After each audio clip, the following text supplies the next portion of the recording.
अगर आप सबने इस वीडियो का पार्ट 1 देखा है तो आप सभी को पता ही होगा कि मैं सिर्फ 24 घंटे में ब्रोंज से रीजन में जाने के लिए काफी हार्ड रैंक पुश कर रहा हूं और अब तक मैं ब्रोंज से हीरोइक के 1 स्टार पे भी आ चुका हूं और अब यहां से मेरे को रीजन में जाने के लिए और 51 स्टार्स को प्लस करना है। लेकिन ये इतना ज्यादा आसान नहीं होने वाला है क्योंकि हीरोइक पे आने के बाद अचानक से ताइवान सर्वर में काफी हार्ड प्लेयर्स आने लगे थे और इन लोगों के सामने मैच को बूया करना काफी ज्यादा मुश्किल हो रहा था। और सिर्फ इतना ही नहीं, इस वीडियो में आगे मेरे को इस सर्वर में कुछ ऐसे मिस्टीरियस प्लेयर्स भी मिलते हैं जिन्होंने तो मेरे को शॉक करके रख दिया था। मोजा एक्स चोर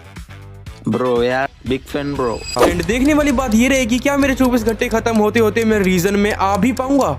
तो मैं सुबह के 9 बजे से रैंक पुश करने लग रहा था और मेरे फोन की बैटरी बिल्कुल खत्म हो चुकी थी। एंड अगर अब मैं अपने फोन को चार्ज होने का इंतजार करता तो काफी टाइम मेरा वेस्ट हो जाता, इसलिए मैं अपने दूसरे फोन में खेलने लग जाता हूँ। एंड इस फोन में रिकॉर्डिंग ऑन होने के बाद थोड़ा सा लैग करता है, इसलिए मैंने मैचेस को रिकॉर्ड नहीं किया था, मगर इसमें मैं 7 स्टार तक पहुंच गया था हीरोइक के साथ हैं। एंड वैसे तो मेरे पास भी गन स्किन्स नहीं थी, मगर मेरे को एनिमीज को मारने में ज्यादा प्रॉब्लम नहीं हो रही थी क्योंकि मैं ऐसी गन्स को यूज कर रहा था जिनका हेडशॉट डैमेज ज्यादा है और इसी वजह से मेरी पहली ही गोली एनिमी के सीधा हेड पे लगती है, उसके बाद मैं बॉडी भर के काफी आराम से उसको डाउन कर देता हूँ। एंड कभी कभार तो मैं सीधा ओनली हेडशॉट ही मार देता हूँ। एंड वेपन का रेट ऑफ फायर बढ़ाने के लिए मैंने लूना कैरेक्टर को लगाया था, जिससे मेरे को और भी ज्यादा इजी हो रहा था एनिमी को मारने में। और क्लोज रेंज के लिए मैं टॉमी गन को यूज कर रहा था और देखो मैं क्या करता हूँ, यहाँ पे सामने से 2 एनिमी फुल भागते हुए आ रहे थे और यहाँ पर एक एनिमी जैसे बाहर आता है उसको ओनली रेड नंबर मार के मैं डाउन कर देता हूँ और फिर यहाँ पर फटाफट से मैं ओरियन बन जाता हूँ और ओरियन बन के मैं अंदर जाता हूँ तो मेरे को एक और यहाँ पर डाउन मिल जाता है। फिर मैं यहाँ पर ग्लूवॉल तोड़ने लग जाता हूँ एंड अपने किल को फिनिश करके जैसे मैं बाहर जाता हूँ आखिरी का एक ही बंदा बच गया था और इसको भी हेडशॉट से फिनिश करके यहाँ पर मैं ट्रिपल किल कर देता हूँ। एंड ये टॉमी गन हैमर लगने के बाद तो और भी ज्यादा खतरनाक हो जाती है। सामने से एक एनिमी मेरे ऊपर यूएमपी लेके घुस रहा था और उसके पास काफी रेयर वाली स्किन थी, मगर फिर भी यहाँ पर मैं इसको थॉमसन से काफी सारा डैमेज दे देता हूँ और मैंने नीचे यहाँ पर 1-5 भी लगाया हुआ था जिसके रेट ऑफ फायर से मैं सामने उसको डाउन कर देता हूँ और उतने में उसका टीममेट भी यहाँ पर आ चुका था जिसके पास होती तो ट्रोगोन है, मगर यहाँ पर मैं पहले अपने आप को ग्लूवॉल से पैक कर लेता हूँ। उसके बाद जैसे ये ऊपर की तरफ आता है यहाँ पर इसको भी काफी आराम से मार देता हूँ मैं और इसी के साथ ये मैच हमारा बुया हो जाता है जिसके मैं फाइनली मास्टर पे भी आ जाता हूँ। एंड अब बस आखिरी एक स्टार चाहिए था रीजन में जाने के लिए, तो फटाफट से हम एक और मैच को बुया करके आते हैं जिसके बाद मेरे 51 स्टार तो हो जाते हैं, लेकिन जैसे ही मैं लॉबी में आता हूँ वो हो जाता है जो मैं कभी सोच भी नहीं सकता था। 51 स्टार होने के बाद भी मेरी आईडी यहाँ पर रीजन में शो होती ही नहीं है। वैसे तो मेरे को यहाँ पर 48 नंबर पे होना चाहिए था, लेकिन मेरी आईडी यहाँ पर ब्लैक लिस्ट हो जाती है। मैं सुबह के 9 बजे से कंटिन्यूस रैंक पुश करने लग रहा था और 2 तारीख के सुबह के 6 बजे मेरा यहाँ पर 51 स्टार हो गए थे। अब भाई मैं क्या ही बोलूं, फेयर खेलने के बाद भी भाई इस सर्वर में भी मेरी आईडी यहाँ पर ब्लैक लिस्ट हो गई। इंडिया सर्वर की आईडी भी मेरी ब्लैक लिस्ट है, इसलिए मैं इस सर्वर में रैंक पुश करने के लिए आया था, लेकिन यहाँ पर भी यही हाल है। मैंने आपको अपनी 24 घंटे की पूरी जर्नी दिखाई जिसमें मैं किसी पीसी प्लेयर्स के साथ भी नहीं खेला हूँ। खैर भाई अब कर ही कह सकते हैं, मैं रीजन के इतने करीब आकर भी रीजन में अपना नाम को लेकर